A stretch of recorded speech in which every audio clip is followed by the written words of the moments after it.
आइए जानते हैं आज कुछ अंतर्राष्ट्रीय खबरों को। पहले एक नजर आज की हेडलाइंस पर।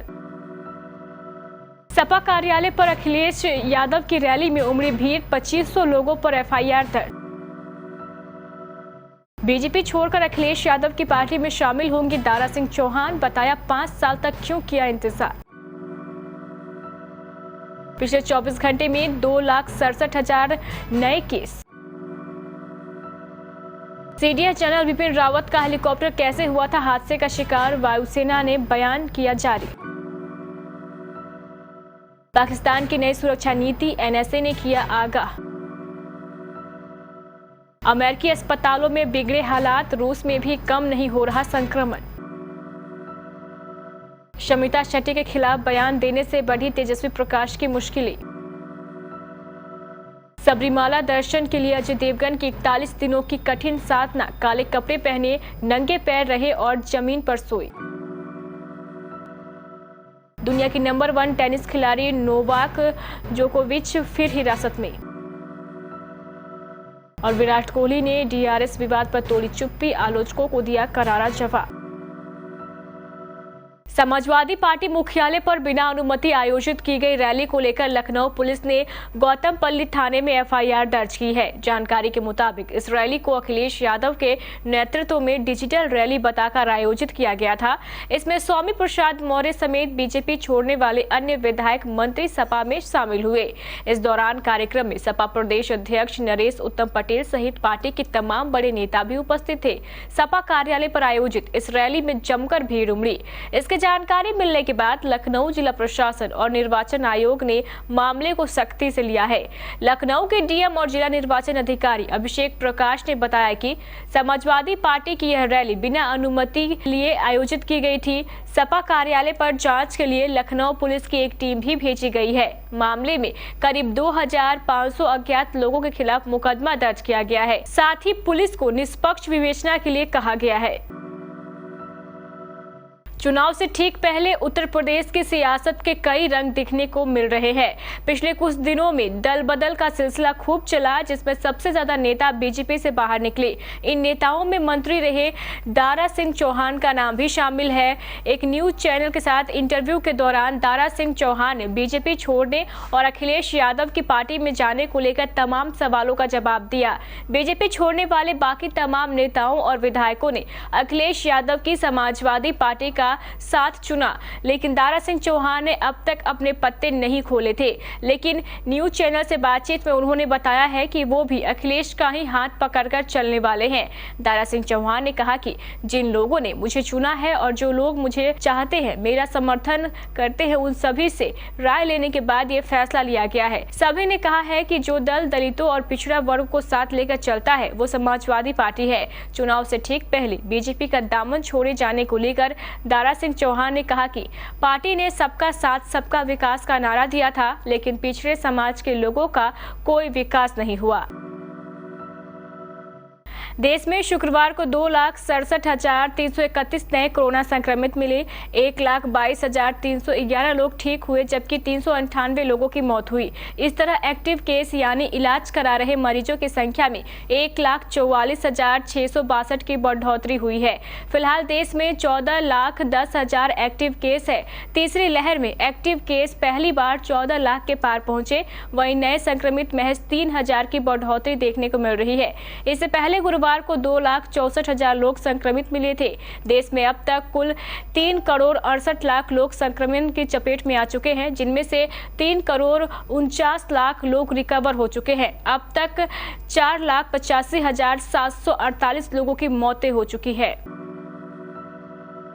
वायुसेना के CDS Bipin Rawat helicopter crash की प्रारंभिक जांच रिपोर्ट सार्वजनिक कर दी गई है। वायुसेना के मुताबिक जांच में खराब मौसम के चलते पायलट के भटकने के कारण हेलीकॉप्टर क्रैश का कारण बताया गया है।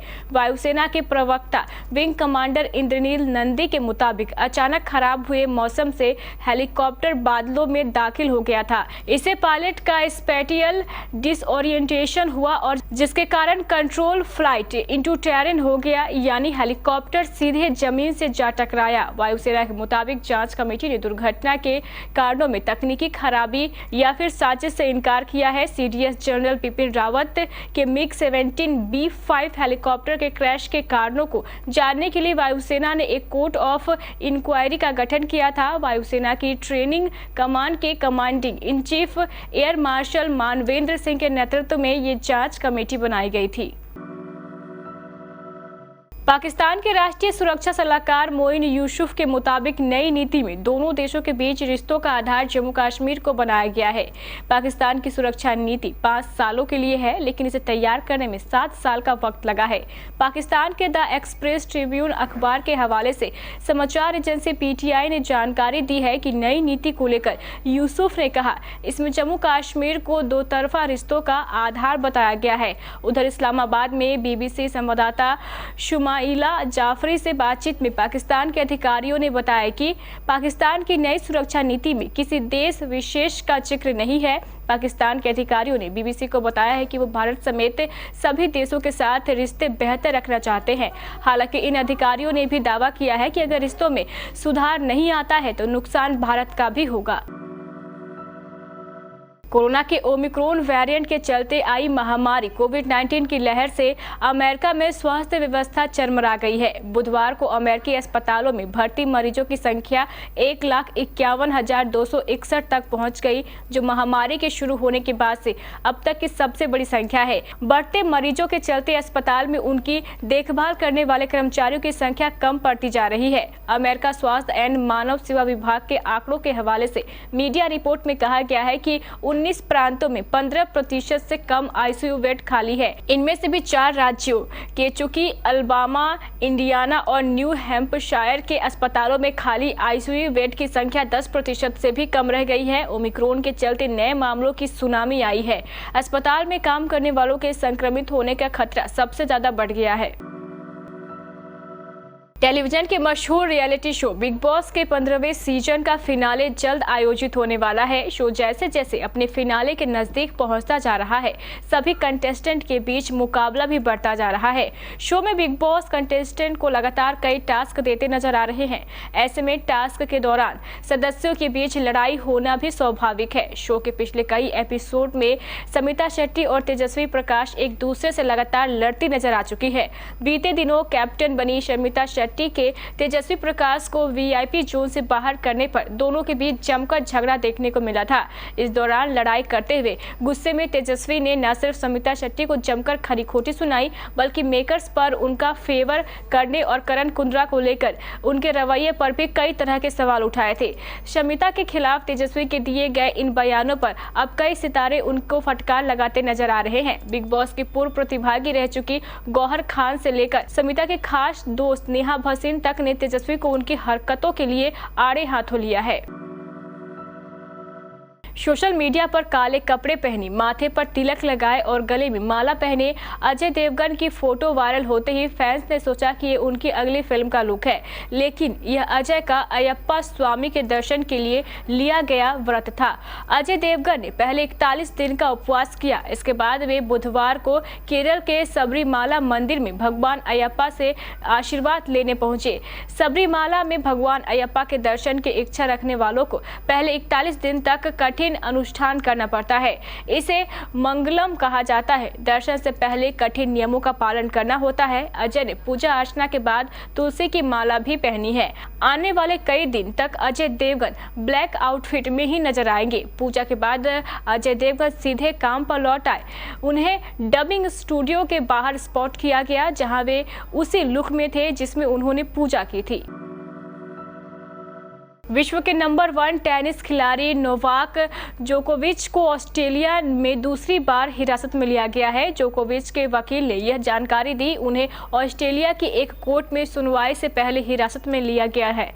अब कोर्ट तय करेगा कि जोकोविच ऑस्ट्रेलिया में बिना वैक्सीनेशन के रह सकते हैं या नहीं। इससे पहले ऑस्ट्रेलिया के इमिग्रेशन मिनिस्टर एलेक्स हॉक ने नोवाक जोकोविच का वीजा रद्द कर दिया था। एलेक्स हॉक ने कहा था कि यह फैसला लोगों के हित में लिया गया है। भारतीय कप्तान विराट कोहली ने डीआरएस का विवादित फैसला डीन एल्गर के पक्ष में जाने के बाद प्रसारकों के खिलाफ अपनी टीम के मौखिक हमले का बचाव करते हुए कहा है कि बाहर बैठे लोग मैदान पर इस तरह के व्यवहार के कारणों को नहीं जानते। कोहली और उनके साथियों ने तीसरे टेस्ट के तीसरे दिन अंतिम 45 मिनट के दौरान तब अपना आपा खो दिया जब दक्षिण अफ्रीका के कप्तान डीन एल्गर को विवादास्पद डीआरएस फैसले के कारण आउट नहीं दिया गया। भारतीय खिलाड़ियों ने अपनी निराशा स्टंप माइक पर व्यक्त की। भारत तीसरा मैच 7 विकेटों से हारने के कारण सीरीज 2-1 से गंवा बैठा। कोहली ने शुक्रवार को मैच के बाद संवाददाता सम्मेलन में कहा, मुझे इस पर कोई टिप्पणी नहीं करनी है। हम जानते हैं कि मैदान पर क्या हुआ और बाहर बैठे लोगों को पता नहीं होता है कि मैदान पर क्या चल रहा है। उन्होंने आगे कहा, मेरे लिए मैदान पर हमने जो कुछ किया उसे सही ठहराने की कोशिश करना और यह कहना कि हम भावनाओं में बह गए, कोहली ने वाक्य पूरा नहीं किया। कोहली ने कहा, अगर हम वहां पर हावी हो जाते और 3 विकेट लेते तो संभवतः वह क्षण खेल की दिशा बदल देता।